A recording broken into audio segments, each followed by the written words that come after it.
बिना संघर्ष के कोई महान नहीं होता, जब तक न पड़े हथौड़े की चोट पत्थर भी भगवान नहीं होता।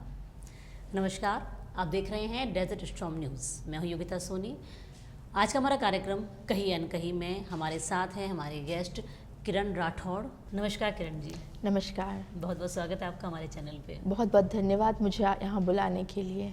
किरण जी, अपनी अब तक के सफ़र के बारे में और किस तरह से आप इस क्षेत्र में कार्य करती हैं उसके बारे में बताएं। जी, वैसे तो मैं जब शुरुआत की थी मैंने तो इस क्षेत्र में नहीं थी। मैं शिक्षिका के हूँ एक और टीचिंग करी है बहुत साल मैंने जी। लेकिन कई बार ऐसा हुआ कि मेरे हस्बैंड की पोस्टिंग ऐसी जगह हो गई जहाँ मैं काम नहीं कर पाई, रूरल एरियाज़ में भी हुई। तो वहाँ मैंने पढ़ाई आगे करी, जारी रखी। तो वहाँ एक चीज़ मैंने नोटिस करी कि आज का जो पैटर्न है वो बदलता जा रहा है। शिक्षा को लेकर हर चीज़ बहुत मॉडर्नाइज हो गई है। जी। तो जो मशीनीकरण हो गया है उसमें कहीं बच्चों का बचपन खोता जा रहा था।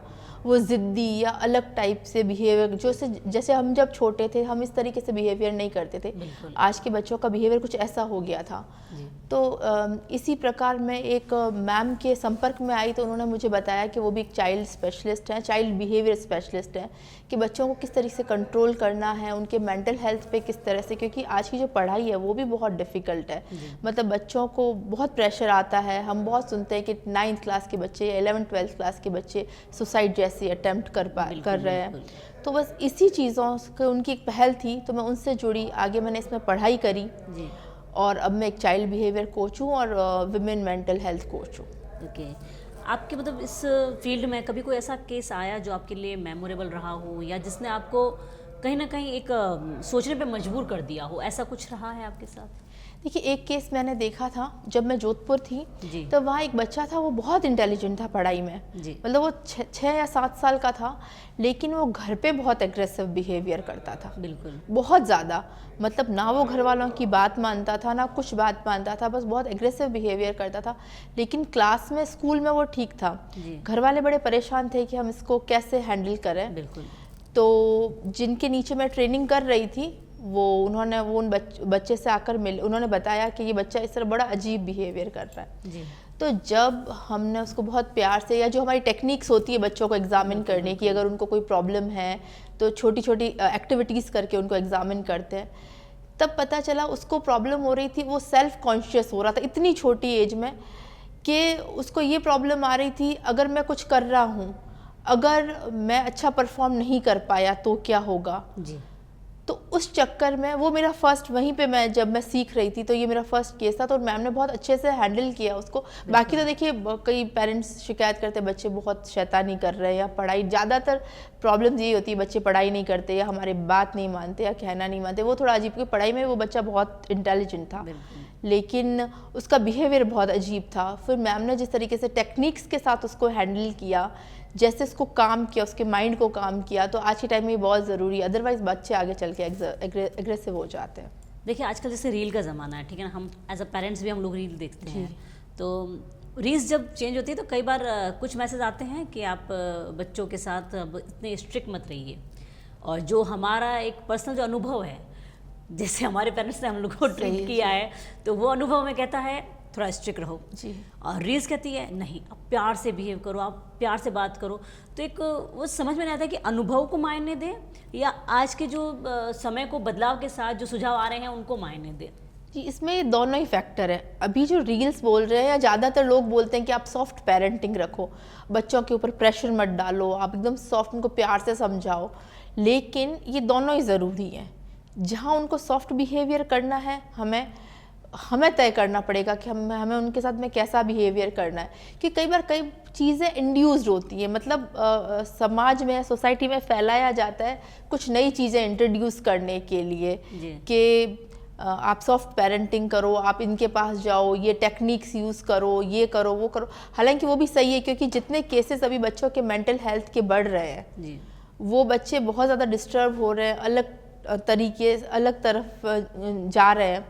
तो सॉफ्ट पेरेंटिंग की भी ज़रूरत है, क्योंकि सॉफ्ट पेरेंटिंग से क्या होता है कि बच्चा पेरेंट्स का फ्रेंड बनता है, उनसे कुछ छुपाता नहीं है। लेकिन एक स्ट्रिक्टनेस भी ज़रूरी है। स्ट्रिक्टनेस नहीं बोलूँगी मैं, उल्टे उनको बोलूँगी कि एक अच्छी तरह से निगरानी कि बच्चा क्या कर रहा है वो ज़रूरी है, ताकि हमें पता चले कि वो देख क्या रहा है, उसके फ्रेंड्स कैसी बातें कर रहे हैं, स्कूल में क्या हो रहा है। कई बार क्या होता है स्कूल में ऐसी घटनाएं होती है, बच्चा अगर हम पेरेंट्स स्ट्रिक्ट है ना तो बच्चा अपने पेरेंट्स के साथ शेयर नहीं करता, और कई बार अगर बहुत लीनियंट हो जाते हैं पेरेंट्स तो बच्चा मतलब सोशली बदतमीजी करना शुरू कर देता है, सोशली उनके ऑकवर्ड सिचुएशन में डाल देता है।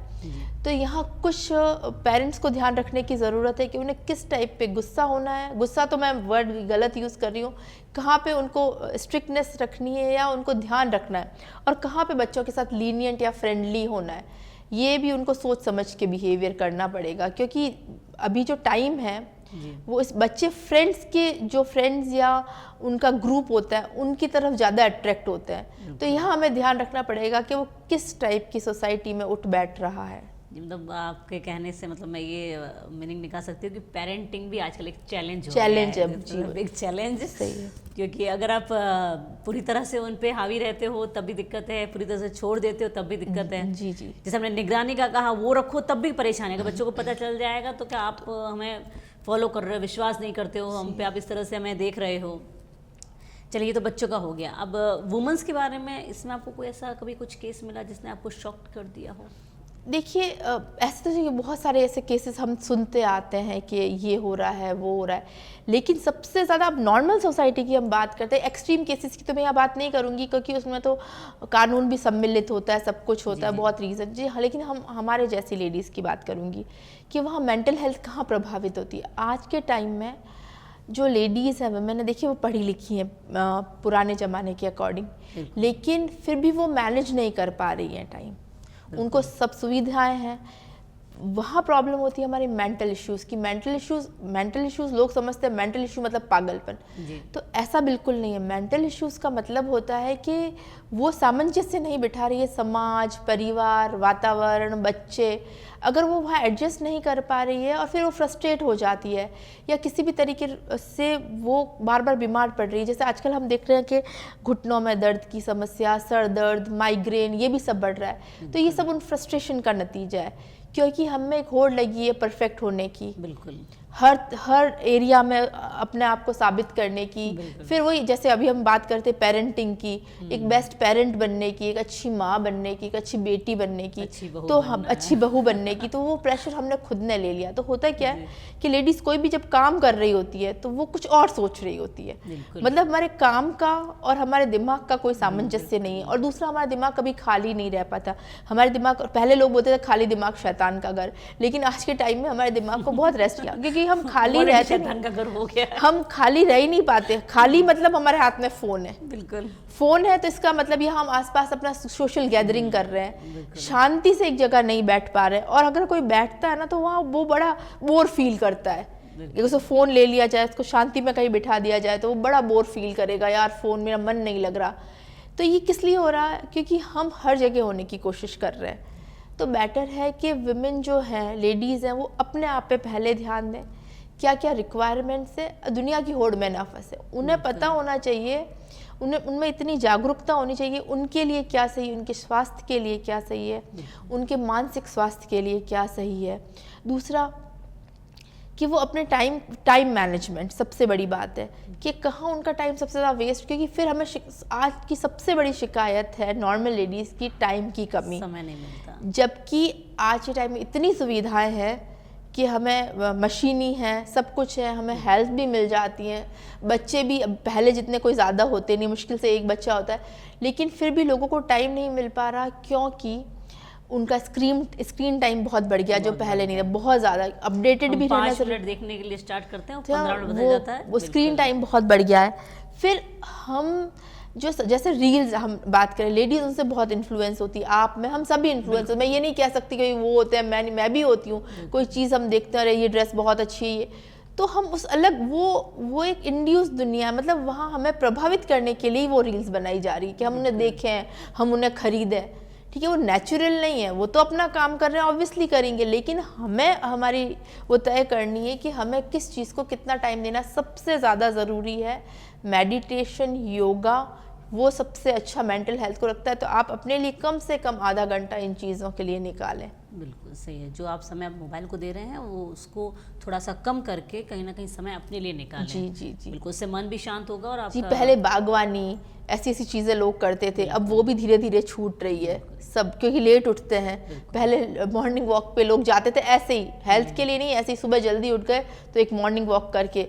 अब वो स्क्रीन टाइमिंग की वजह से या बच्चों का होमवर्क या एक हेक्टिक शेड्यूल की वजह से आप बहुत देर से उठ रहे हो, तो आपका जो सन साइकिल है, क्योंकि हमारी बॉडी सन साइकिल, इसकी वजह से भी बहुत तनाव होता है।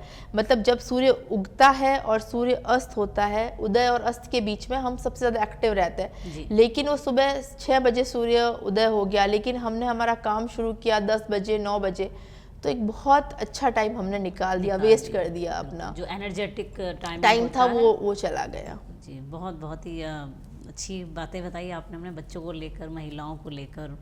अब अपनी तरफ से अगर कोई हमारे चैनल से मैसेज देना चाहें व्यूअर्स को। 2 मैसेज, एक तो बच्चों के रिगार्डिंग भी एक मैसेज मैं देना चाहती हूँ कि कई बार क्या होता है, पहले के लोग बोलते थे कि मारना सही है, ये आज के टाइम में मारना गलत क्यों है वो बताती हूँ बच्चों के। बच्चा टीचर्स है, लोग अपने फ्रस्ट्रेशन में मारते थे। पहले अगर बच्चा आज से 30-40 से, जब हम भी शायद नहीं होंगे या छोटे होंगे तब की बात है, तब जो टीचर्स या पेरेंट्स मारते थे उनको सुधार, आज हम मार रहे हैं उनको फ्रस्ट्रेशन के रूप में, इसलिए उन पे गलत मैसेज, उनको एनर्जी गलत मिल रही है।